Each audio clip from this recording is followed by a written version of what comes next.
One of the things we don't like to talk about, and let's go there. Yeah, let's go there. So many of the Black queer folks who are the most loud and vocal about are what? Want a white boyfriend more than anything. So many of those folks who are in those activist spaces with me, who, you know, this party's literally called Party Noir. We're invested in, and sometimes Black men too. Since Black men too. That too. So many of these Black queer men, before anything else, like, yes, they can do all the things and post all the things and share all the, like, you know, Black love was revolutionary, blah, da, da, da, da, da. But when it came down to it, I've seen the way they would engage with me, with other Black folks who were there, and the way they'd engage with Peter. They gonna choose that white boy? And they would be so excited. Were they looking for validation, do you think? I think they want validation. I think they want proximity to power. Yeah. I think that they want, because whiteness is so alluring. They just like, let me grab that. And the ways that white people in those spaces, and they highlight themselves and kind of peacock themselves to be the safest. Mm-hmm. Right. And it's through it's a lot of things said, but it's just in their embodiment. Mm-hmm. It's in their relationship to other Black people, right? Mm-hmm. You kind know? of like a lulling. Mm-hmm. It's kind of like a siren song. You're like, mm-hmm. oh, this is actually safe. I'm gonna like, and the next thing you know, you're gone. And it's so wild because there's so many examples of like these Black queer folks who I know everyone thinks of them as just like so down for the cause, who like they saw that little white boy, they saw that they were with me, and they're like, I can get that. Oh wow. I can get, especially because in so many queer spaces you aren't monogamy, right? So monogamy isn't even like, you can try and get that person because we're not even all practicing monogamy here. Yeah. We're all open to a lot of things, but what you are open to is whiteness, and that's what you wanted, not. And actually, just really quick, what do you think is protocol or like generally accepted about if you get in a new relationship, keeping sex videos or pictures of your exes? Do you think it's generally like you cannot do it? I mean, in theory, you should have enough privacy on your personal phone that they shouldn't know. Uh-huh. I dedefinitely have photos of like that's the honest answer. Yeah. Will you ever throw them away though? No. Ever? I think She's like, I want recordings of me having sex at 20 when I'm 60. Exactly. I do think there's merit to that. I think that if it feels like a connection you need to like sever or like have some distance from, I understand deleting them. But I agree that like those videos shouldn't be things that your partner would historically see. Yeah. Unless you're in that weird moment, like you're sharing an Uber and they're trying to show you a shirt album, and the next shirt album is. That would never happen. Right. That would never happen. Sometimes. Hello. Welcome to Therapy Rebranded, where we're consistently inconsistent. Ding! Well done. That was stressful. That was one of the fastest one ever. That was well done. That was really sharp. You beat Rachel. You did. Mm-hmm. We've got Mycall Riley back. Bow, bow, bow. Bow, bow. Bow, bow. Happy to be here. We're so happy to have you. I'm ecstatic to be back. You're our favorite guest thus far. Stop You it. bring the most energy. Y'all are my favorite podcast. So you could have your own podcast if you ever want. I'm working on it. I'm just saying. Hi, Gabe. Up to one day. Those ideas. One day, absolutely. I'm here for it. Tell us why you're a model citizen and why you're here to join us today. It's Pride Month. It's Pride Month. And I generally am here for talk about gay things. You're a gay correspondent. I am the queer of Minneapolis. I'm actually not. Is there a queer of Minneapolis? There's a few people who would probably identify themselves that way. As the queer of Minneapolis? What does that mean? Is that even a title that a queer might want? Depending on the queer. Some of them are gay. There's also a spider coming down. That's so fascinating. Rachel's going to have a meltdown. Is there a tissue over I don't know. I'll come Put in it and in get it. here. No, drowning it seems so cruel. Don't you want to drink your coffee? No, Oh, it's you can see it on disgusting. camera. Meow, meow. That's just floating? Mm-hmm. It's so little. No, it's not floating. No, it's on a string or like. No, right. I get. Yeah. I mean, Oh my god! in Oh my front god! of Oh my you. god! Just. That's so wild. Gabe, will you throw it out? It's Yeah, on. where is it? It's on the coffee. Take the coffee away. Thank you. You don't want the coffee at all anymore? No, Here, it's I'll just clean it off disgusting. and I'll bring it back in. It's It nasty. was disgusting when I got it. Oh, okay. She got espresso and tonic water. I was like, people are into that kind of. ew. She got it. I was like, Here's the thing on me. Some European. It really is European. I can't take coffee at all. It goes through you? It does not. It makes me super jittery. It gives me heart. Oh, okay. So I don't do it. Fair. So I don't.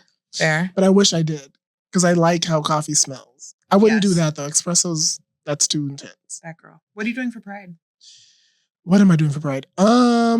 So at my 9 to 5 at the U, we just had our trans teach-in yesterday, which was like an all-day training on how to better support trans, non-binary, gender expansive folk. We got 3 different workshops.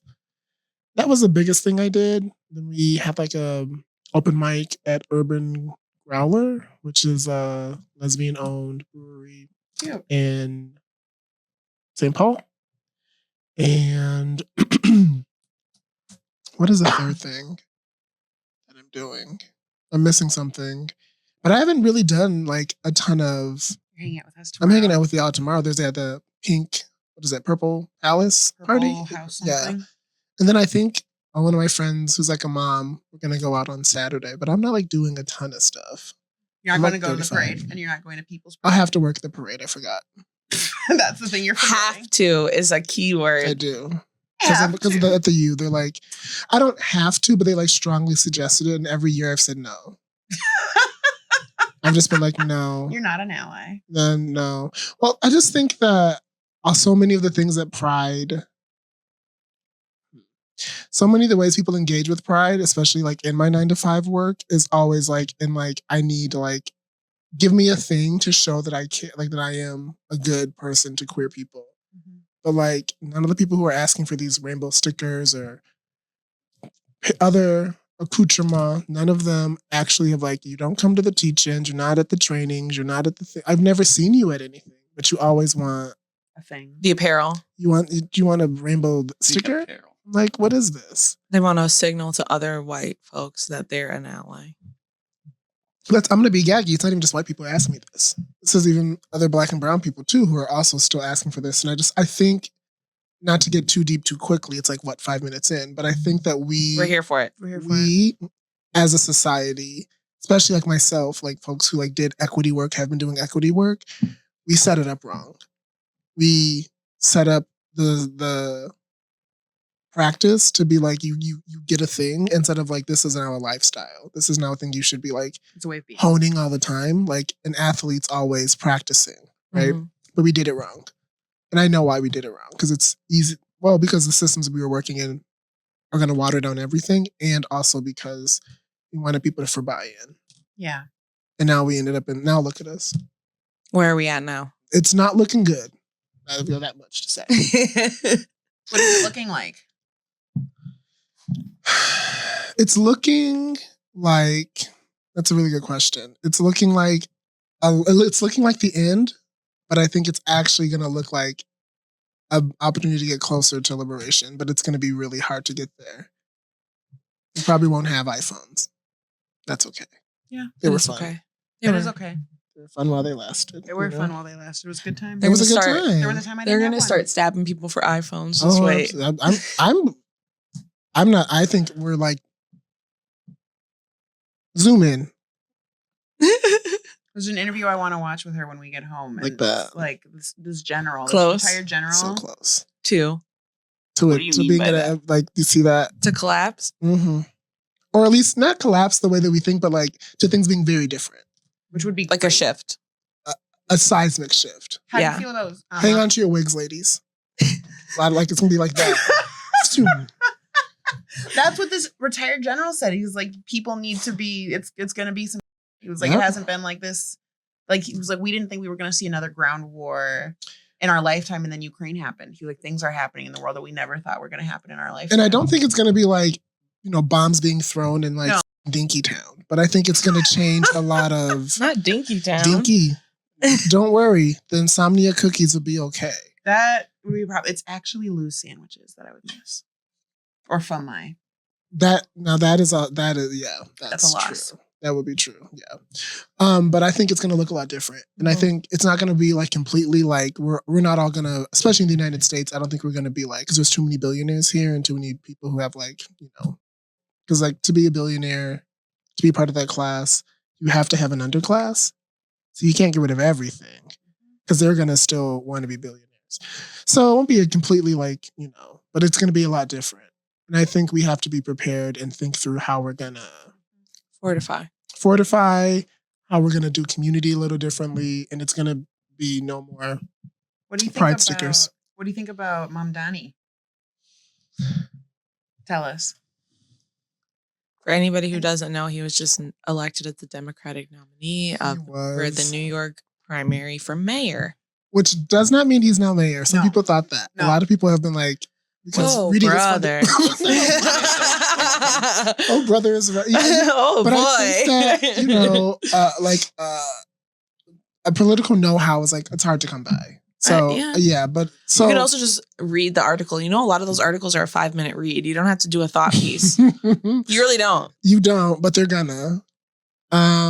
What do I think? I think that me personally, Mycall Riley, I don't like uplift any politicians. I think they all have decided to like lean into a particular sort of game that I don't think is always about like a reimagined world that I'm hoping for. Mm-hmm. With that being said, seems like a pretty decent one if I'm gonna, have one. So, Better than Cuomo. That's like apples and kumquats. Like, not even. I look at her face. No, so that's not. But I mean, I'm excited to. I was excited to see someone connecting across so many different communities, really putting their like foot to the pavement and moving. I think there's still a lot of work to do. I think he has a lot of work to still do about a variety of things. I also think that, not to be too dramatic, whatever, we're here. Yeah, exactly. You're not dramatic. Ever. The ways that are political very often. Like ever's a little first. That incident inside LaGuardia was quite dramatic. You lost your credibility when you said ever. I was watching myself and like, this isn't, but I'm still going. God is still working. We move. We do move, but I couldn't stop myself. Anyway, I think that most politicians have been like reared in a white supremacist kind of framework and thinking, all of them, to like just make it that far. And so I think that we have to, it's really easy for someone's sort of liberatory frameworks and ideas to then be co-opted, changed, and then like watered down or even Frankenstein to be something completely different. Mm-hmm.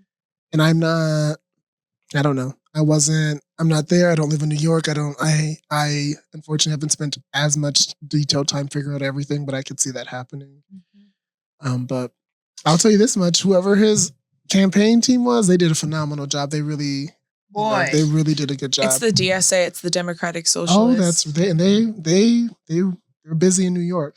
But they're their own, like, funded party that's like working under the Democratic umbrella because that's like the concept of what they can imagine, and like they're limited by that. So even though their like name is Democratic Socialist, I would say that like they're not that different.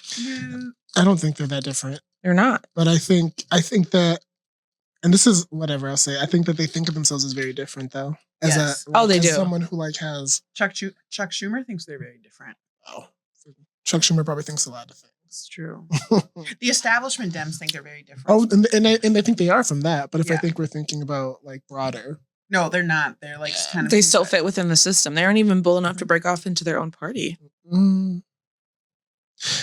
And I know that a lot of people who I'm friends with are going to be like upset about me having that conversation, because usually I just go like, because like have at it. Like I don't get off on being like, if and when something goes left or in the bad way, and then he, says he's going to do this and then doesn't do it. Like I'm not interested in being like, haha. Like I think it's okay that people hope for things and want things and have a little faith in things. Mm-hmm. I just hope that you can fortify ourselves enough to know that when these folks kind of falter from our pedestals and from what we think they're going to do, that you can You're not surprised. Find a way to still stay in the fold. my focus is like, what are you gonna do? What can you do in that sphere of influence that you have, right?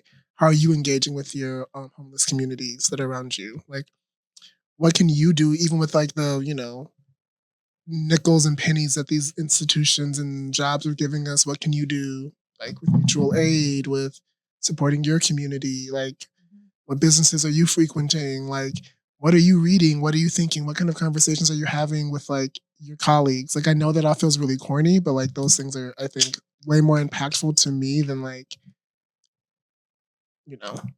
just being like, this dude's doing great stuff. Like, yeah, sure. When you say that white supremacy is going to change kind of the agenda that he's bringing to the table or alter the way he shows up once if he actually wins and is in that position, like, what do you mean by that? Yeah. So, I mean, and that's like a broad question because I think like there's a lot of things that are just that feel inherent. So it's hard to like have language around it. So I want to like say like, I know what you're speaking to, but I also can't find the words. Yeah. I think a good example, as someone who works in higher ed, right? Working in higher ed, doing equity work right now, everyone like, previous to Trump, there were lots of things that were like legal and illegal that we just sort of like didn't acknowledge. Excuse me. And we were supposed to like do a lot of, we created a lot of like spaces for marginalized communities, right? Here's the space for like disabled trans people. Like here's, it's facilitated by a disabled trans person, a discussion group. It's like closed for those kind of members. The marketing is really clear on that. Many institutions, not just University of Minnesota, but many of them now are really focusing on not being sued by like doing like illegal DEI, which most places would say is like when you are barring other people from these kind of things. So like when you now say the space is only for insert marginalized community, and if someone who is cis wants to go to that space and they can't, that is now illegal DEI, right?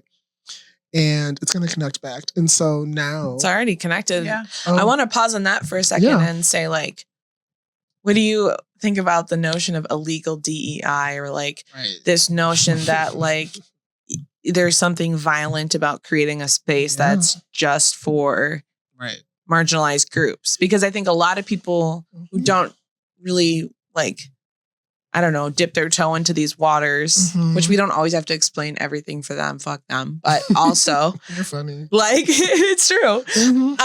Dip their toe in these waters, like, don't understand. People who I genuinely want to understand, like, why is that ridiculous? Because it's ridiculous. It is ridiculous. Yeah. I think the bigger break it down. Where we should start from is, right, if we're thinking about creating spaces for marginalized communities, right, we have to, if we're going to start thinking about equity, we have to then begin to think that there's like people who are privileged, people who have power, and people who have less. And the people who have more power didn't just like get it because like they like fell into it. They like structurally were able to create a world that they've been socialized and been even given power and capital and insert thing to have power other folks, right? And if we're doing equity work, right, we're trying to like shake that up, right? To give certain marginalized communities a space to come together or scholarship or whatever they need to like get themselves at a similar space they haven't been able to get to, right? And I think that a lot of folks like should feel like we need to learn how to be okay being like, yeah, this work being considered legal or illegal shouldn't stop us from doing equity work. And it has. And everyone's like focused on being like, well, no, we gotta make sure we gotta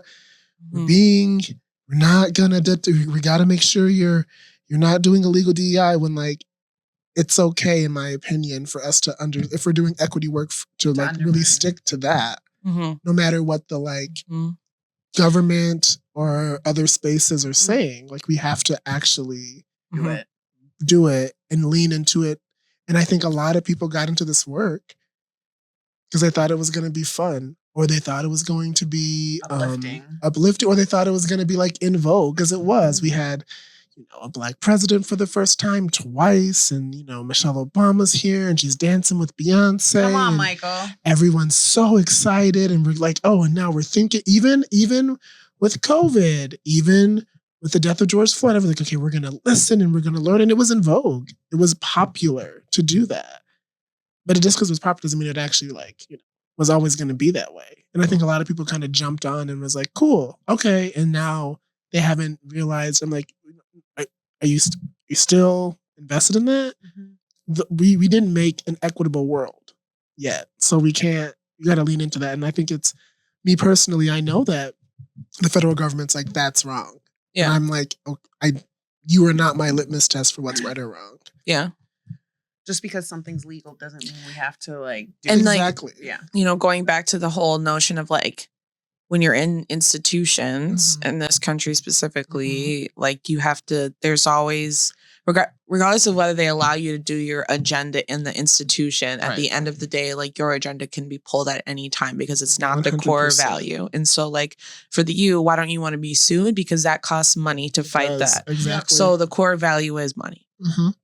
And And it's not that they don't care about other things, but that comes first. Absolutely. And then people would say, well, they need money to survive. And what I would say is they have an excess of money. Right. So that's not really the issue. An endowment. We do y'all an endowed into a D1, Explain to people what endowed institutions are. It are. means that there's to make a long story less long, it means that there's a bunch of money that people have given to the schools, millions, billions sometimes of dollars that they have to run, to do a variety of ways, to do whatever they kind of deem. And the U and many schools are endowed and yet still are dealing with a lot of these things because, this is getting into maybe into the weeds of these things, but because a lot of these schools have always been connected, even with their endowments, to federal funding, for a variety of reasons. A, because they want to keep that endowment and not do nothing with it, or keep it to do some other nefarious things. Yeah, to have a lot of these rich people just put it there, and they're to give it to them, but that money's still connected to them. So yeah, but to answer the question you asked earlier, because I started talking about higher ed, to what's a way that we could see I can never say Zohran's last name right. I want to make sure.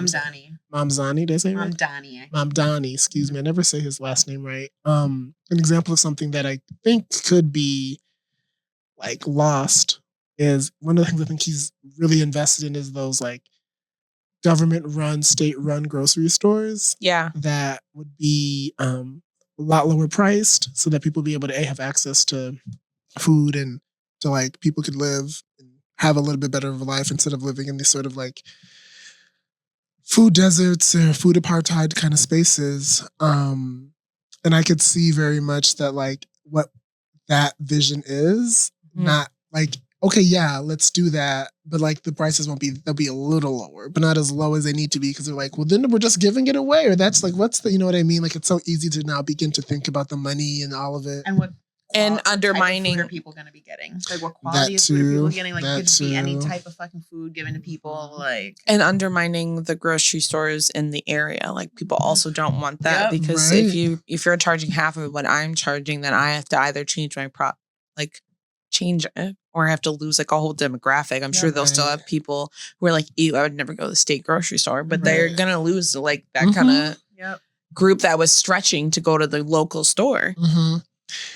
Yeah, I mean, I was just in New York a month ago, and I spent a lot of time with one of my besties, Vanessa. Shout out to Vanessa. And she's from Washington Heights, so we went up there because I've known Vanessa my entire adult life. She wanted to show me where she's from, so we were there, and we were getting up to Washington Heights because it's a trek, right?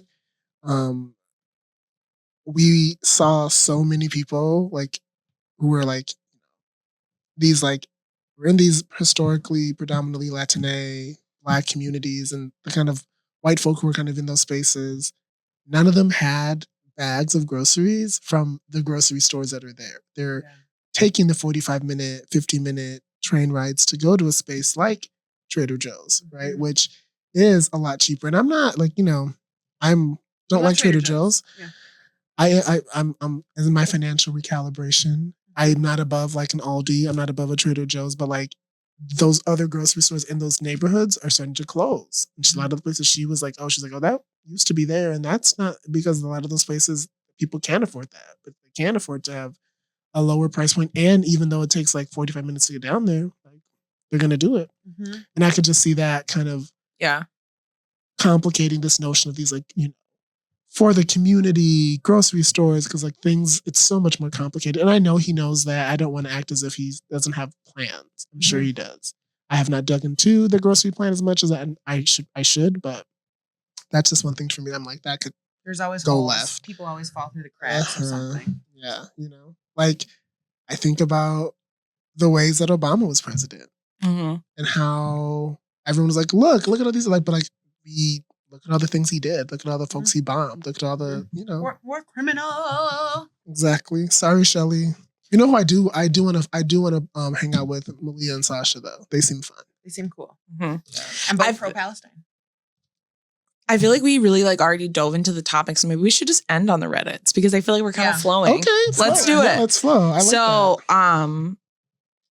One thing that you brought up in the notes that I thought was really interesting was like, let's see, queer communities and anti-Blackness on the margins of the margins. Oh, sure. This is fun. Yeah. So I just think this is relevant during Pride Month too, because I feel like if you aren't in queer spaces, like I don't feel like you have any, and I would include me in this too. Honestly, it's like it's harder to have discernment around like what's happening inside of the community. But one thing that I've been seeing is like it's very clear that people don't feel like they have equal power or equal level of marginalization. Absolutely. And that's not always acknowledged, it seems. 100. I mean, this is my third queer office I've worked at. I was at Syracuse University when I was doing my grad work.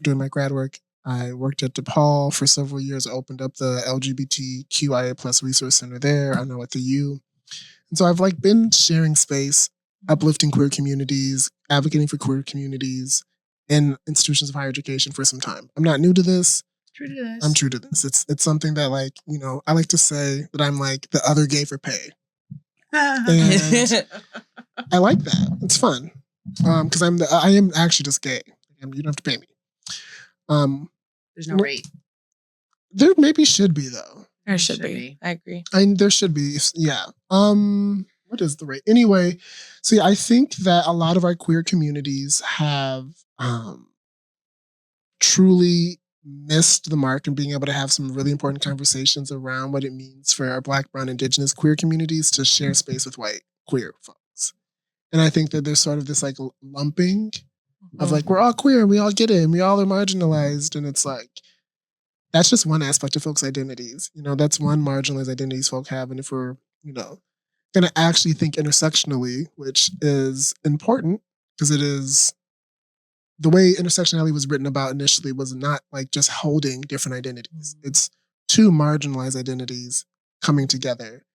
And I'm talking shit about higher ed because I work in higher ed, but like that was originally by Kimberly Crenshaw. Dr. Kimberly Crenshaw. In 1988, the article is called Mapping the Margins, and she's a legal scholar. And she was writing about the experiences of Black women.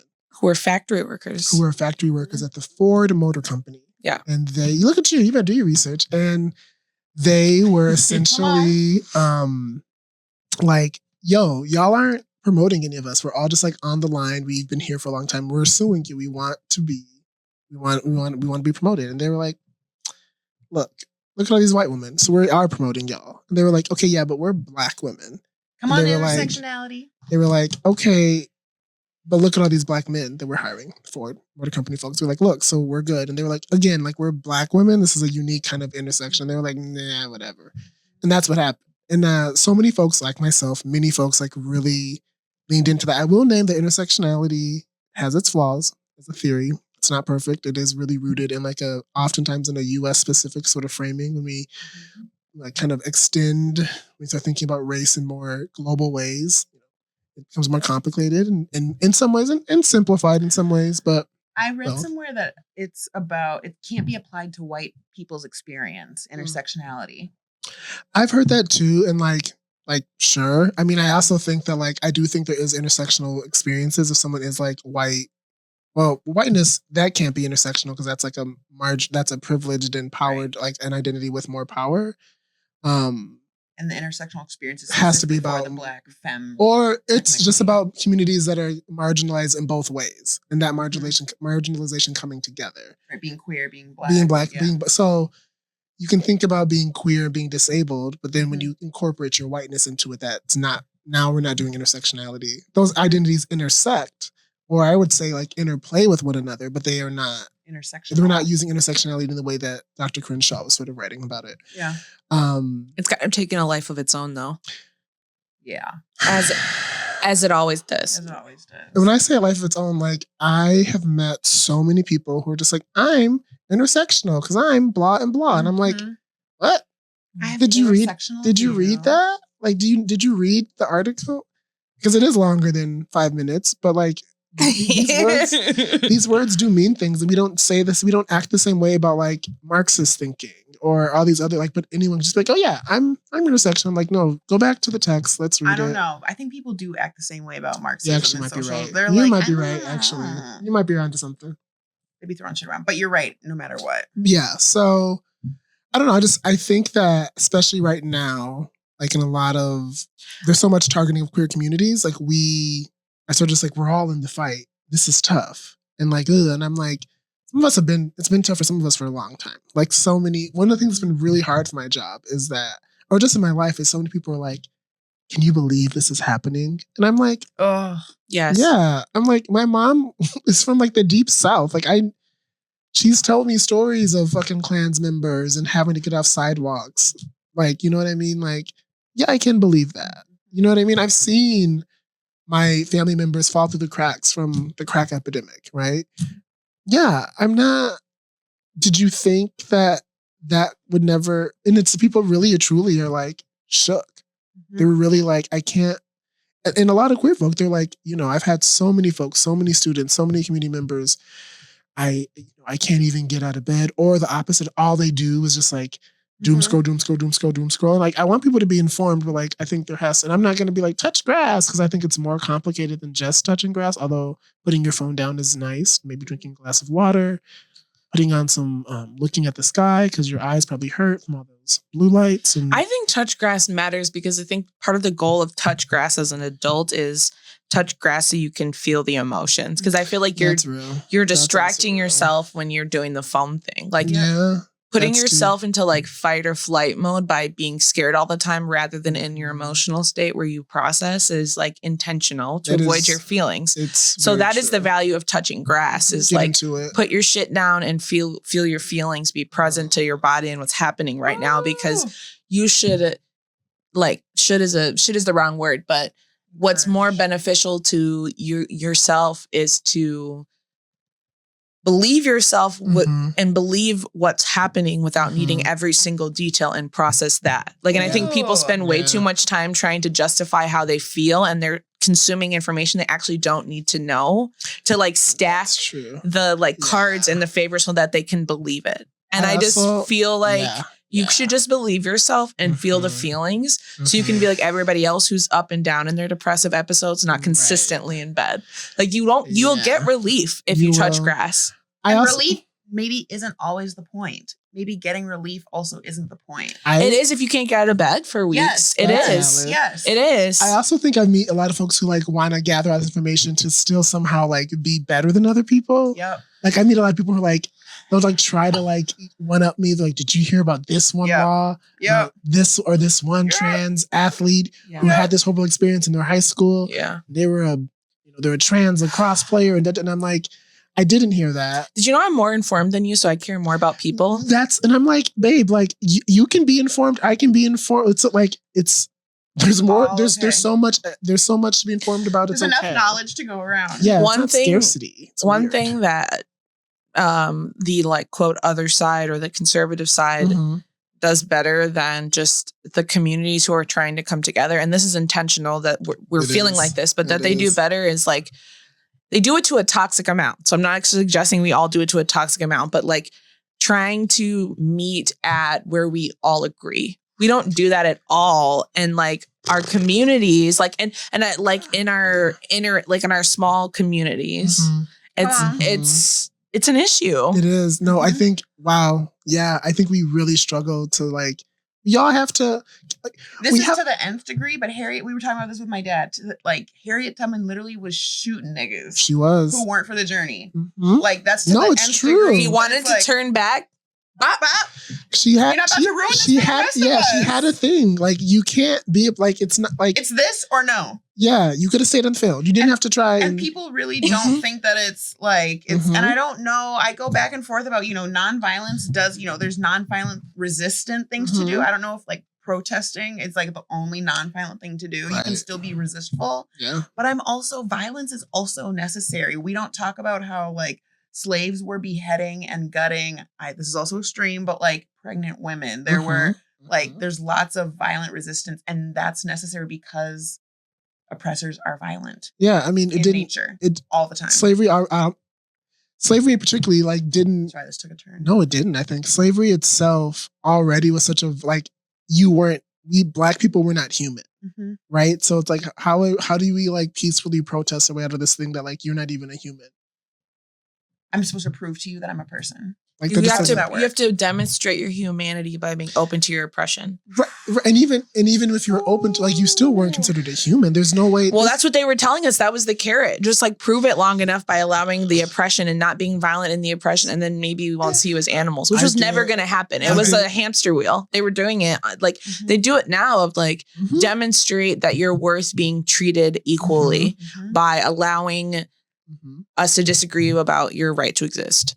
And hurt you, not just disagree, but be harmful. Well, disagreeing about my right to exist is harmful. Yes, that is harmful. Yes. And I think I'm going back to like the Black queer community too, of like bringing it back to the topic of like that just seems to be a big part of the attack on your guys' ability to exist. Period. End of story. Be alive. And I don't know if I hear a lot of acknowledgement from the white community about that in a real way. I think that I agree. I think that. Even in a space like Minnesota that I think we look at so often as so progressive, and there's a lot of little things we can point to, like Minnesota was one of the first places to have like trans identity supported and like use a similar language to parts of the UN that have been doing that for a long time. It's a safe state. Sanctuary city, sanctuary state, and all these kind of things. But it's like, that has not, perfect example. The day that there was like in 2023 when Governor Walz signed the thing that decreed Minnesota now as a trans refuge state, right? Like a week from the day of that event happening, a Black trans woman was attacked on the light rail, almost bludgeoned to death, right? And everyone just is wanting to focus on this, like, let's celebrate. Now you can be in this state and you can forget gender affirming care and all these things, when it's so much more complicated than that. Do you know how long it takes to like these clinics? I'll take it one step further. Take it 2 steps. People would even say that her being bludgeoned is a direct result of the progression that's happening, and that those things being written into law is pissing people off enough that she got bludgeoned. They'll even connect the two to say that this progress is the real reason she was bludgeoned, rather than that hate always existed. Always exists. Period. End of story. And continues to be a part of, like, as someone who someone who's queer but is not a trans woman, like being in community with other trans women, like I know that the places are super violent, dismissive, disrespectful at minimum. Like it's such a violent kind of space for them. Even in these like queer clubs, queer spaces, that have historically been looked at as like they're for the queer communities and what have you. The only way they want like trans women in there is if they're like doing drag, they're performing, and even if they're in there, they're not paid on time. They're paid not well. They're not paid a living wage. They're like can't even get mama's Uber to and fro to the thing. So she's on the bus with all of her stuff to perform. We know what's happening on buses. We know what's happening in those spaces. It's not safe for them to maneuver through. Getting done at 3 a.m. Like it's a domino effect. And we're still thinking that like this is like a sanctuary city. And I'm just like, what does that even mean? And the folks who fall through those cracks oftentimes are Black, queer, trans, gender expansive folks. Oftentimes a lot of our Black trans women. And I think that it's the reason why that story is not told is if we get to that spot, right? If we go to the margin of the margin, right? That changes our what kind of sanctuary city do we have?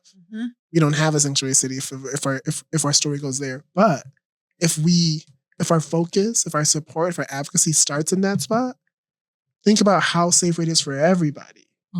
but we don't want to do that. If you start from the back, everybody else will exactly. I think the issue though is that there's a scarcity mindset. So people would be like the people who already have or feel like they're in reach of having. I think there's a huge swath of people who feel like there are one or two good decisions in quotes or lucky moments in quotes from being in the other category in a positive way. And so I think part of the issue is people don't believe there's a scarcity mindset. People don't believe if you start from the back and work up that it'll reach them because they know how bad it is back there. They don't want to admit that, but they know how bad it is back there. And if you go all the way back there and start up, it might take a really long time to get to them. And they're actually not willing to deal with that. Even though they do it the other way all the time. We're not going to forget about you. We're going to we'll start here and then we'll trickle down. But they're closer to the upper, like they're closer to they perceive themselves. They're actually not. They're not. They perceive themselves as closer to the privileged position than the person all the way at the bottom and in the back. And so they're trying to negotiate their spot because they believe that there's not enough. I have a client who is a white trans person and they work in a space with other queer people who are not trans, but are like lesbians and gay white men. And they talk a lot about how when they bring up their issues, trans issues, they get a lot of blank stares or they get a lot, and they're an older trans person. So they're not surprised, but they came from a state that wasn't safe and moved up here. And they are surprised that there are attitudes here that, that are from queer and gay people that are not very progressive. And they're coming from a state that is less progressive. So they were kind of shaken by that, I think. Jarred. And I think that for me, I've moved away from thinking anyone's identities mean anything other than they have that identity.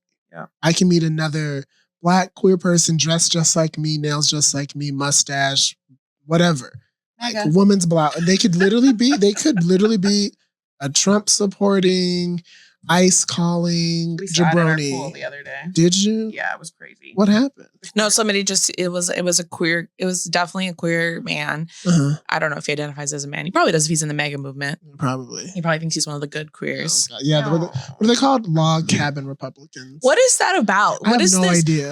Just kidding. I know what it's about. It's wanting proximity to power. They think they're getting in proximity to power. Who's the famous one? There's like a little... black one. There is a black one. There's also several white ones, and I don't know their names because I try not to engage with their content, but I know what you're talking about. So if you were to break it down, like what in your personal experience has felt unsafe, not supportive, whatever adjectives you want to use when you're in white queer spaces? A couple things. I think one thing is sort of this flattening of our experiences that always feels like super unsafe. Like I'm like, I can't even bring my whole self here if we're already just gonna act like we had the same experiences. Well, it's a cue you don't get it. Say it one more time. It's a cue to you that they don't get it. Oh, 100%. I'm like, okay. Like if you're just like we, and I'm like, you are still a white person from, whatever. Wherever you're People from. clock you a different way. Yeah, we're both queer, we're both here, but like your whiteness has colored your experience in a very particular way. Then it has my blackness, my queerness have like colored my experience in a different way. And I think they both can exist in this mosaic. Like one isn't, more queer than the other, whatever. Like it's just they both can exist, but I think they oftentimes wants to like simplify them. Oftentimes because I think the ways that white queer people have been taught to engage with their queerness is to be like, make it so it is not like just a marginalized identity, but to be like, it is like what you've experienced as a Black person. Yeah. Particularly that. And I'm always like, who taught y'all that? And like, can I bop them on the head it's also with like something? I feel like starting in millennial, some Gen X, like there has been something specifically in like quote liberal spaces, middle class spaces, specifically in the Twin Cities. There's been like this trend to how can I separate myself from whiteness in some way, and so using their queerness to try to separate themselves from whiteness, which means like you don't get it. And the thing about it is, and I feel like I've talked about this before, like the reason why I'm so passionate about this is like I've done it very differently before, right? I've had a white partner who I would oftentimes vouch for. Yeah. And like, I know that we're going to get to it, but there's like, I've done the things where I'm like, this white queer person has read the books and they've dated me for several years and they know how to do all those things. And it doesn't amount to anything. And like they're still a white person. Just their being in that space impacts it in so many different ways. And I would be like, again, this is many moons ago, but I'd be like, no, like this is, you know what I mean? And slowly I started to think more about it and more about it. And I think I wish I would have been better at being like, maybe you just need to come to this. So I used to go to this party. And I used to be a part of this collective called Party Noir in Chicago. And shout out to Ray Chardonnay, shout out to Nick. They are the founders, 2/3 of the founders of Party Noir. And my ex and I were at that all the time. I styled them. They're the first folks who were well known in the city that I was wardrobe styling for. It was a really beautiful time, But here's my little and Peter. You didn't know Peter. Maybe you did. Peter, blue eyes, I didn't meet blonde Peter, but I've heard about hair, Peter. From Duluth, Minnesota. This big, Would you say he's considered very desirable in the community? Oh, absolutely. Yeah. One of the things we don't like to talk about, and let's fucking go there. Yeah, let's go there. So many of the Black queer folks who are the most loud and vocal about are what? Want a white boyfriend more than anything. So many of those folks who are in those activist spaces with me, who this party's literally called Party Noir. We're invested in, and sometimes Black men too, cis Black men too. That too. So many of these Black queer men. Before anything else, yes, they can do all the things and post all the things and share all the Black love was revolutionary, but But when it came down to it, I've seen the way they would engage with me, with other Black folks who were there, and the way they'd engage with Peter. They gonna choose that white boy. And they would be so excited. Were they looking for validation? Do you think? I think they want validation. I think they want proximity to power. Yeah. I think that they want. Because whiteness is so alluring. They just let me grab that. And the ways that white people in those spaces, and they highlight themselves and kind of peacock themselves to be the safest. Right. And it's through it's a lot of things said, but it's just in their embodiment. It's in their relationship to other Black people, right? Kind of like a lulling. It's kind of like a siren song. You're like, oh, this is actually safe. I'm gonna and the next thing you know, and it's so wild because I would see, and I should really, there's so many examples of these Black queer folks who I know everyone thinks of them as just so down for the cause, who they saw that little white boy, they saw that they were with me and they're like, I can get that. Oh, wow. I can get, especially because in so many queer spaces, you aren't monogamy, right? So monogamy isn't even, you can try and get with that person because we're not even all practicing monogamy here. Yeah. We're all open to a lot of things, but what you are open to was whiteness, and that's what you wanted, not. Ooh. And it's really, and I sometimes do you think struggle. They have that internalized feeling where they genuinely find him more attractive? Come on, race. You know what I mean? This notion of or I have a question after that. Do you think that they're lying? You know what I'm saying? Do they are they genuinely more attracted to him because that's what they've been socialized to believe is the best kind of man? I think that it doesn't actually matter what the white person looks like if they are able to exist within those spaces and have enough of the markers of a safe white person, they'll do it. Got it. So that I don't think it matters much. Now, if this person is stunning, hegemonically attractive, temporarily able-bodied, all those kind of, even better, but I don't think it doesn't matter that much. Okay. I think it's just how close they can get to whiteness to do it. I would argue too that even with an added being a white queer person with saying, you're disabled or whatever, that makes you more desirable in some ways. Maybe. More desirable in terms of there's this kind of adding of this of kind of, I don't have language for this. Complexity? Yeah. I see what you're saying, but I think why I push back on it a smidge is because I think that a lot of times a lot of people who are invested in activism who are in these spaces are great people. Yes. Maybe are going to identify themselves as activists. I'm not interested in putting people in that label or not, but I think a lot of them actually are trying to just be cute. And so I think if you're trying to do something super aesthetically, you actually maybe won't want a disabled partner. Yeah. Because that colors in a negative way. What you're trying to put. What about mentally ill partner? Like, I think that's different. I think physical disabilities. I think they'll be like, but I think like like being like, oh my, like my a broken bird. Like my partner is like a queer white person with OCD, and it's just like so tough for them. But they like are so therapy involved, and they work so hard on themselves, and like it's a strength for them that they like overcame this thing. And here's the thing: I'm like who you like. Like I'm actually like uninterested in being like don't date white people. I don't think that's something I'm. Why have you shifted out of that? It's not your ministry. I think I have too much trauma from like that 11-year relationship. And what was the biggest takeaway for you out of that in terms of dating a white person? Yeah, a racially specific way. Excuse me. What was my biggest takeaway from dating a white person? I have one if you want to think for a second. I think I have a couple. I think one is that there is no like whiteness is bigger than the individual actions that person can do. So like the books, the teaching on the cell, all the things that like it's just a thing. It's just a thing. This person is still white, and we do live in this world that is still engages with white people in a particular certain way, and it doesn't matter. There's no you're in a racialized relationship. You can't bell hooks your way out of this one, babe. Ooh. You can't critical race theory. You can't. This is still what it is. And that's why I think I would engage if I would have, now I would do it very differently. But now I don't know if I have the energy to maneuver through that, especially right now. And, I'm happily in a relationship with a Black queer man now. You are. And that's, I am. But that's like, that's what if he gets, I don't know, abducted by an alien? I'm not going to act as if, no, actually, I don't think I have it in me to do that anymore. I think I just did it for a long time. And I think it just like... It's a lot of hoops. Yeah. And the ending of our relationship was like really complicated.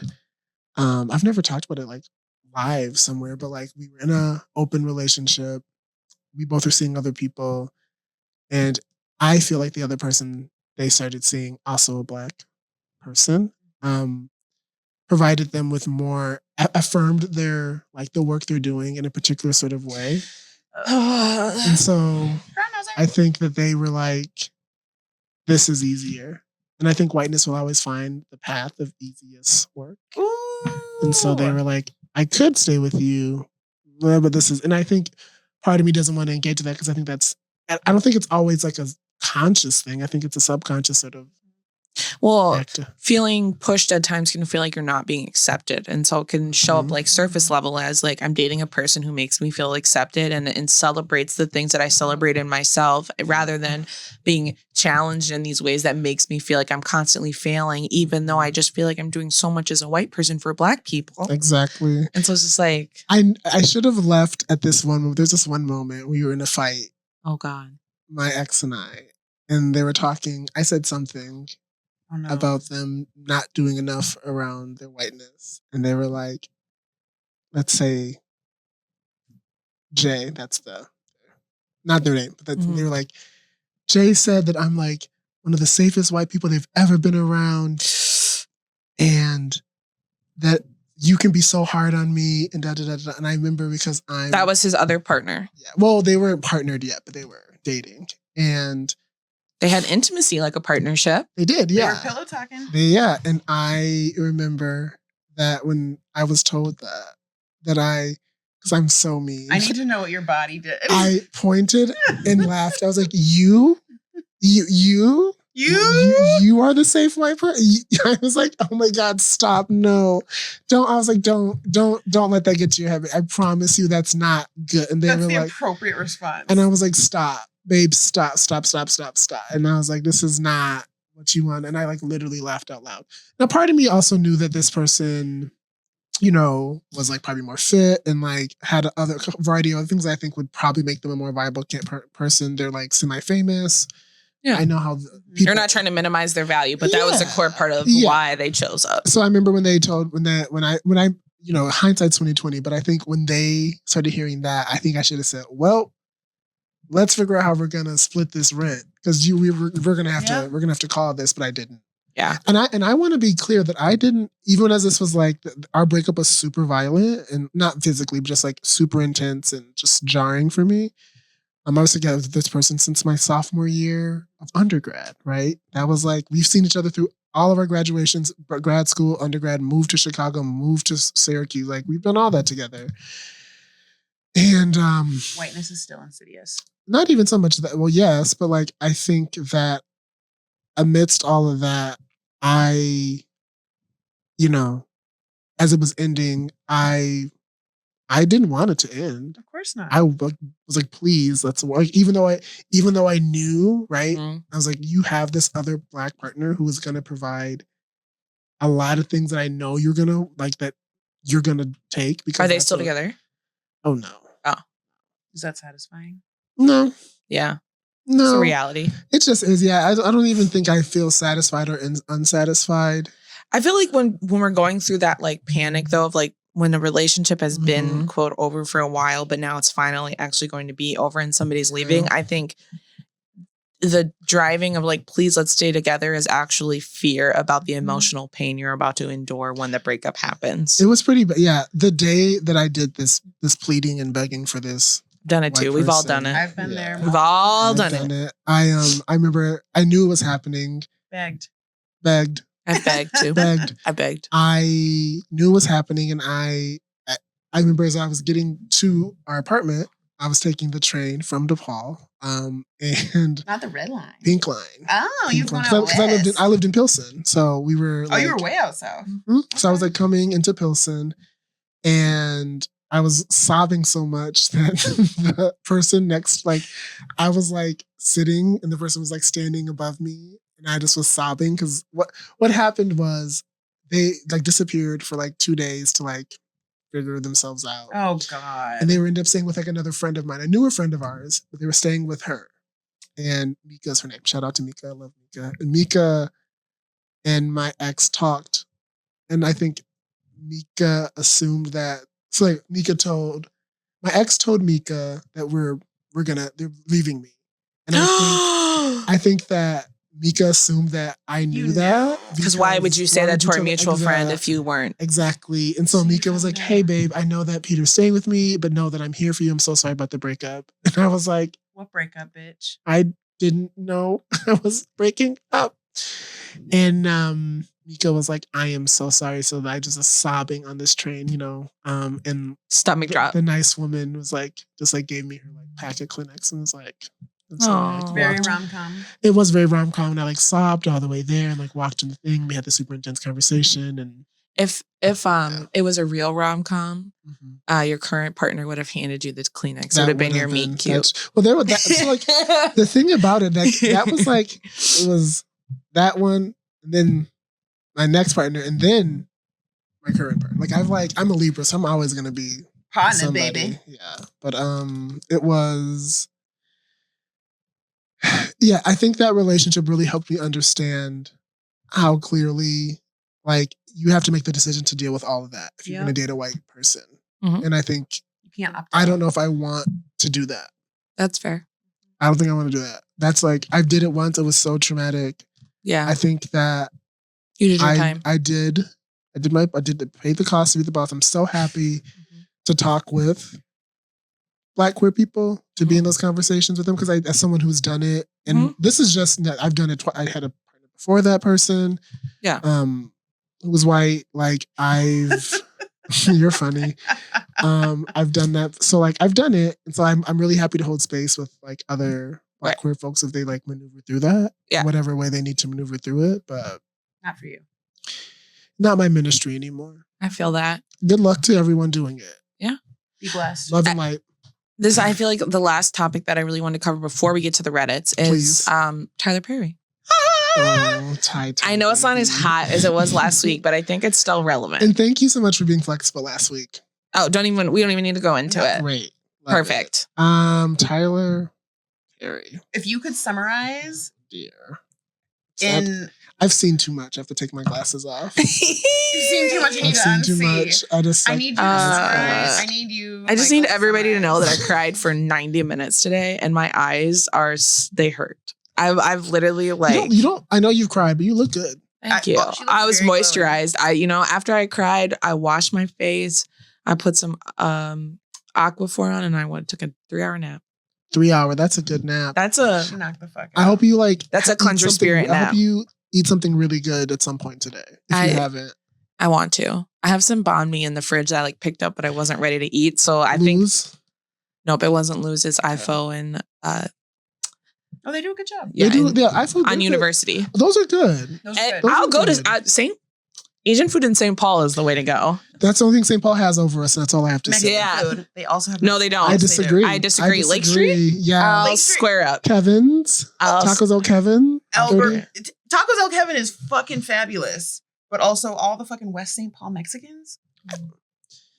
Listen, all of my Mexican cousins always tell me to go over there. And they also say there's actually a place in El Burrito Mercado? Edina. Yeah. Yeah, it's a gourmet taco. It's called gourmet taco. Is that what it's called? I don't know what my mom delicious. It's all called El Camino. That's where they go. El Camino is so good. It's not like a restaurant. It's like you go in and order and like you can sit. El Taqueria Hacienda in Richfield is also really good. Is that the one off of 66? Yes. Yeah, that one is actually really good. Fire. And then Oreo across the street. Fire. I haven't been yet. Oh, you have to go. I've been trying to. Oh, you have to go. It's one giving day, date night. We should go. Let's have a date. Yes, please. Okay, Tyler Perry. What do you want me to summarize? I just want you, like, before we jump the allegations. I just want to hear like a tag. Like, what, when you read this, before you dove in, what was your thought about this? Before you got information, what was the thought to your brain? I'm often reminded of a quote by Maya Angelou. By Maya, rest her soul. No, I'm gonna let Maya sleep. Abuse of power should come as no surprise. A wise woman told me that. And I keep that in my back pocket all the time. And as someone who's been able to lead more things, and as someone who strives to continue to lead things, keeping that in mind to make sure that power differential is never there. That way is something that I really strive to do. And I don't know if Mr. Perry did. Are we surprised? From him specifically, not even about but like given. I think, no, I'm not surprised. I don't think I am either. Unfortunately. I'm oftentimes not surprised by an abuse of power this way.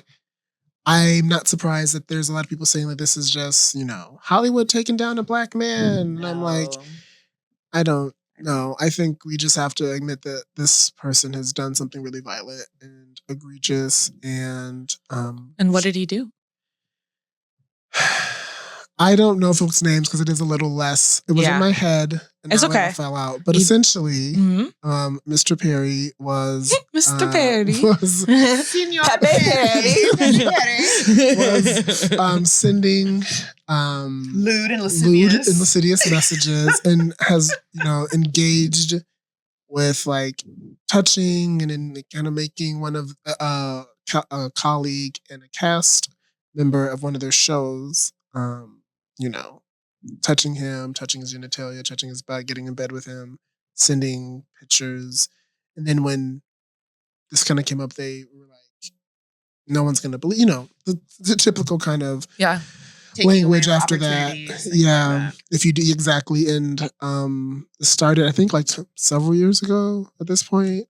This is a white person? This is a white guy. He's a white man. And the other one is a black person. So I haven't heard about the other one, so maybe you might be more. A colleague, I think, is a black person. Oh, I didn't. I've only heard about the white man. You would know what you would. I don't know his name, but he's like. I'm gonna look at my phone. Person. Keep talking. No, so yeah, it's just. I think that someone like Tyler Perry, who does have a lot of capital, does have some power. Not all the power, obviously, but some power. I think again, whiteness. It's such you have to scrape to it. You're going to get to it no matter what. And I think also thinking about Tyler, it's funny because I think we also talked about one of the times I was here, Tyler, the Creator. So another Tyler. Which he also put out a new special. No, that's Gerard. Gerard. Oh, Gerard? I haven't watched it. I didn't know he did. Yeah. Anyway. That's who I want to sit down with.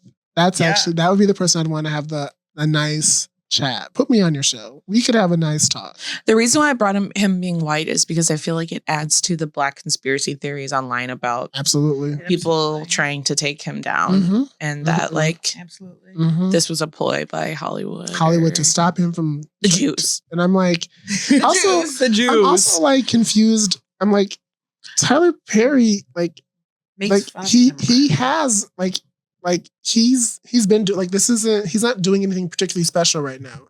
He has all his little movies that are now on Netflix with bad wigs and Taraji P. Henson looking sad. And, I also think he, like a lot of queer folks, I think about Tyler Perry. I think about... Is he openly queer? No, he's married. Yeah, so you said queer folks, so I was I was going to say like Andre Leon Talley. Like I think a lot of these queer men, Frank Ocean probably, I don't know. The ladder after them. Not even pull the ladder up. I think they all seem lonely. Yeah. I think that when they reach that kind of power and they reach that kind of space, I probably Gerard Carmichael too. Like I think it's lonely for them. And for some reason, it's only performing for whiteness. Yeah, I think they feel like they can only share that loneliness with white men. Well, they all also have specific, you mentioned Andre Leon Talley and like, especially they all have like a specific relationship to a specific white person or a specific white kind of institution, which is Vogue or Netflix or it kind of isolates them in a certain way in order to keep that that proximity. I do think that Tyler's probably going to be just fine. Yeah. And I don't think he'll probably end up in jail. I don't think he'll I think they'll probably settle out of court. Yeah. And I think I also don't think this will be a stain on the reputation for him for people who consume his content. No. Well, I think all of them are just thinking that he is being vindicated. Yeah, he's like the man's been out to get him for a long time. I hope that he's finding care. I hope he's like really thinking about what he did. I hope he's thinking about why was it appropriate for you to be talking to someone who you booked for a show to be like, why would you talk to them that way? I want people to sit really closely into me, like sit next to your desire for white supremacy, like sit real close to it, sit with it, like look it in the eyes, like really sit down and don't run away from it. Don't be like, it's okay. Well, it feels shameful. Yeah. What feels shameful? Why did you? Nobody wants to love their oppressor. It's embarrassing. But we have to realize it's embarrassing, and we're all under the same. We all have a little bit of love your oppressor in us. Yeah, we're taught to. No, I'm saying, but I think people see themselves as like people who have conversations about race and feel like they understand also themselves in terms of how they show up in the world as a Black person. Don't want to talk about 100% the ways that they're still like entrenched in the other feelings because 100%. They feel like, well, that's not who I am. Right. But exactly. But as soon as you do that, then you're right. You're like outside. You're not. Something that stands out to me is like if I was an undercover Black man and I wanted somebody to keep my secret, who better than somebody that I have all this power over? Yeah. Like part of me feels like it was like so vindictive and intentional to. Oh yeah. Like your livelihood is attached to keeping this secret for me. Yeah. Right. Yeah. It's abusive directly. Very much. And yeah, I hope everyone in that situation is like talking to some folks and doing some like deep reflection. What do you think about the notion that victims they're like what they're saying or doing is less valuable because they're asking for money rather than legal justice in quotes? I think that you're getting a civil trial, not a criminal one. If there was real evidence, it'd be criminal. Yeah, I think that I come on. I understand why people decide to get a little bit of money in these situations. I'm owed the money. Yeah, this is like this person has a lot of money. Like they were already like, I have money over you. That was sort of how we got here. So now to be like, I'm gonna take some makes sense. I don't think it's also money it might not make it go away, but it can make you whole in some ways. Yeah, money helps a lot. Listen, money helps for a lot of things. Therapy isn't cheap. Like maneuvering through the world isn't cheap. Like I understand why people want to do those things. Like it's probably pretty difficult to work or keep a job at this. Someone who wants to bring you onto their set. There's so much rigmarole around you.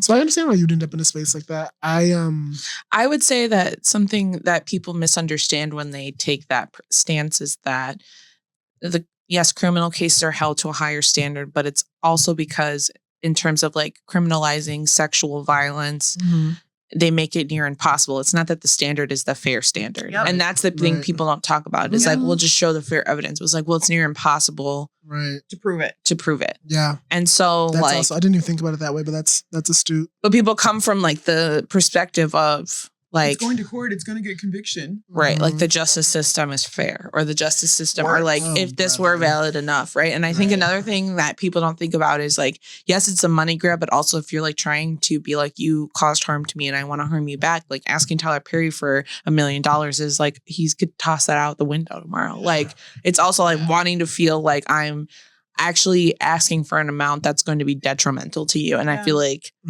people don't think about that piece. And like, I think you all touched on this because I'm a fan before I'm a co-host or a guest. We love Excuse me, but I thought you did a really good job on the Diddy episode talking about when people get so rich, they just like sort of just want everything, and anything, and I think that was kind of present in this too. I definitely think you lose touch with reality, and it's not just the money; it's the distance from. I think people stop treating you like a full human when you have 100%. A certain amount of money, and you lose touch with reality slowly over time. Like, I think even like with a lot of money that happens, I even know people who aren't rich who just are like have a lot of followers on Instagram. Have you ever met someone who's like Insta famous? Yes, and like shared space with them? Like they become very weird. Like they don't really know how to like maneuver through the world. So let alone if you have a bunch of like followers or clout or they're used to having parasocial relationships. Parasocial or also just like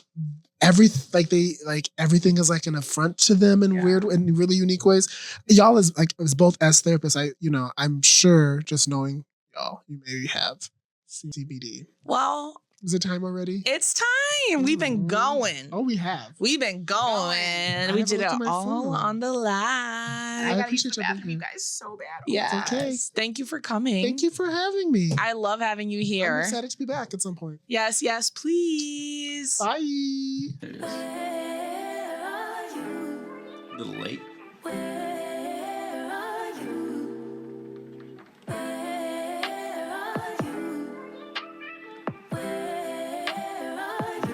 MBC. No relation to NBC.